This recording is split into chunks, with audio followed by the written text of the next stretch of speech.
हमारे साथ है जन अधिकार पार्टी के सुप्रीमो पप्पू यादव। देख रहे हैं कि यहाँ पर पेपर लीक का मामला तूल पकड़ता जा रहा है, लेकिन आश्वासन ही मिलते जा रहे हैं। पप्पू यादव साथ में हैं। क्या होना चाहिए और इस तरह की जो बार बार पेपर जो लीक हो जाता है उसके बाद विद्यार्थी परेशान होते हैं। अच्छा, एक बात बताइए, ना तो नेता को चिंता, ना तो सिस्टम को चिंता, और ना ही आज तक कोई बिहार बंद हुआ, ना भारत बंद हुआ, और ना ही आम पब्लिक को चिंता। सबसे ज़्यादा पेपर लीक से परेशान कौन है? नेट। कब से? 40 लाख दीजिए, डॉक्टर बना देते आप। हम दीजिए 50 लाख, जो हम नेट में चाहेंगे सो होगा। ये पेपर लीक सर 32 मामले में गुजरात डबल इंजन की सरकार पेपर लीक के मामले में अभी तक केस एफआईआर दर्ज हुआ। हिमाचल की सरकार गई ही पुलिस पेपर लीक मामले में। उत्तराखंड का अभी 12 दिन पहले पेपर लीक हुआ है। सबसे ज़्यादा मध्य प्रदेश और गुजरात में पेपर लीक हुए हैं। पेपर लीक के मामले में कोई आज नहीं, लालू यादव जी के समय के पहले भी और आज भी। सवाल न तो लालू यादव के समय के पहले का है, न गुजरात के समय के पहले का है। पेपर लीक के पीछे किन किन की भूमिका है, ये सबसे इम्पोर्टेंट है।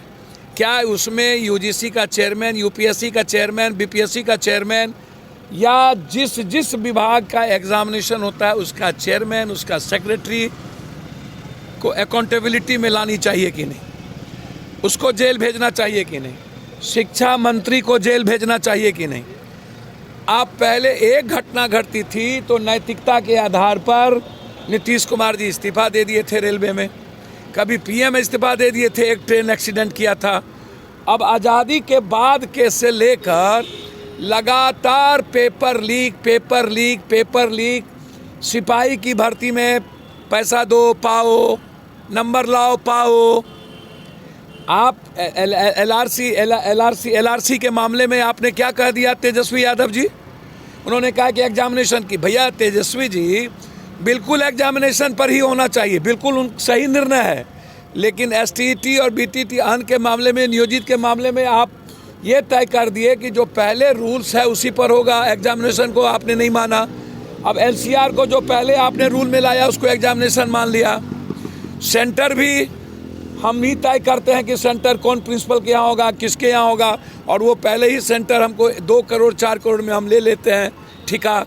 तो सेंटर भी ठेका, जहाँ क्वेश्चन छपती है वो भी ठेका, कोचिंग के बड़े बड़े माफिया भी ठेका, कौन क्वेश्चन आयर फिट होगा वो भी ठेका, क्वेश्चन कौन तय करेगा वो भी ठेका, और ऊपर से नीचे तक पैसा मिलेगा, रुपया मिलेगा। सेट है, इस पर बोलने को कोई तैयार नहीं है, सिर्फ पॉलिटिकल बात करते हैं, गाली गलौज करते हैं।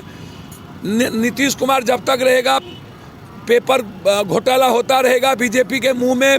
ये बेशर्म आदमी सबसे ज़्यादा घोटाला, और नीतीश कुमार जब तक रहेगा। सवाल नीतीश और बीजेपी का नहीं है, सवाल है मिडिल क्लास गरीब का बच्चा क्या डॉक्टर बनेगा?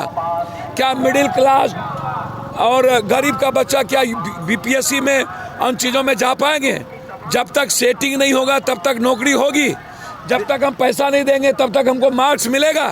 तेजस्वी यादव तो कह रहे हैं कि बच्चों को 5-5 हज़ार रुपया देना है, और अगला एग्ज़ाम जो होता है जहां पर कटिहार में आता है, जहां भी क्वेश्चन लीक आउट हुए हैं, संभावना है कि सिर्फ उसी जगह सेंटर का ही कैंसिल करने की बात। मुझको तो समझ में नहीं आता, ये गलत है, बिल्कुल गलत है। ये पेपर किसी एक जगह से क्वेश्चन आउट नहीं हुआ है और एक दिन पहले नहीं हुआ है।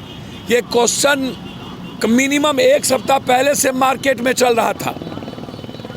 1 सप्ताह पहले हमारे लीडर यहाँ 2 लीडर हैं, छात्र लीडर हैं, जरा इनसे पूछ लीजिए दोनों तरफ।